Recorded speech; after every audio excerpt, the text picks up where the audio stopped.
It's been bothering me all day after listening to the BBC News yesterday about the Bristol nursery case. A mother said he preyed on toddlers and they didn't do enough to stop him. And that is exactly why I wanted to comment. Because as an ex-nursery owner, this is one of the deepest fears you carry.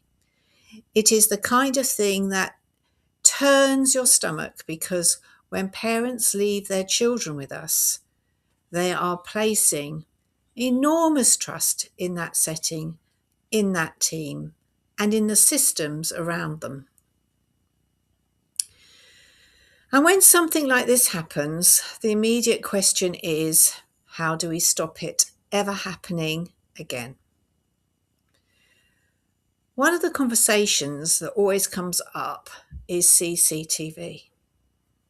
Should nurseries have it? Would it make children safer? Would it prevent abuse? And I understand why people ask those questions. When something this horrific comes to light, of course we ask. People want something concrete, something visible, something that feels as though it must be the answer. But I think we need to be very careful not to confuse a tool with culture, because CCTV may help uncover something, it may provide evidence, and it may show what happened after the event. But that is not the same as preventing harm in the first place. A camera cannot replace professional curiosity. It cannot replace a practitioner speaking up because something feels off. It cannot replace a leader noticing a pattern. And it cannot replace a culture where low-level concerns are taken seriously, recorded properly, and reviewed before they become something much bigger. I've worked in a setting where something similar happened, and it's awful.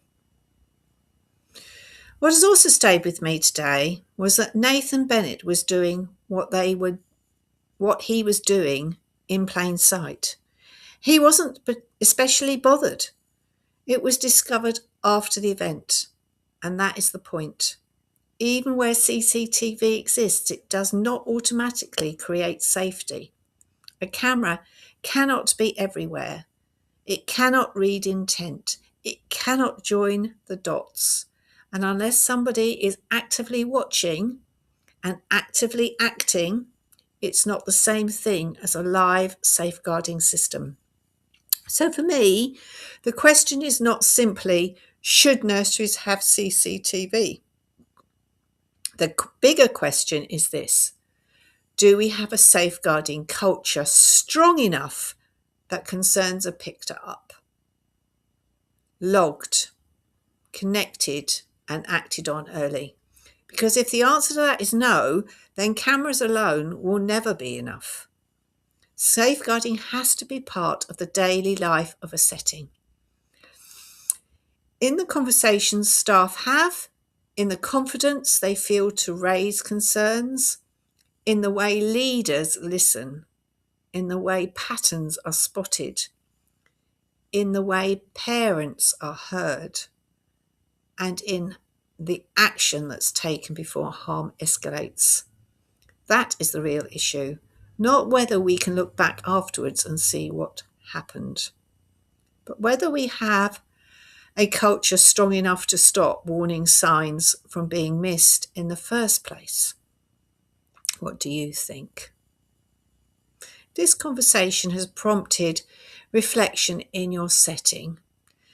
You are welcome to explore On the Button and see how it supports stronger, everyday safeguarding practice. We are onthebutton.com.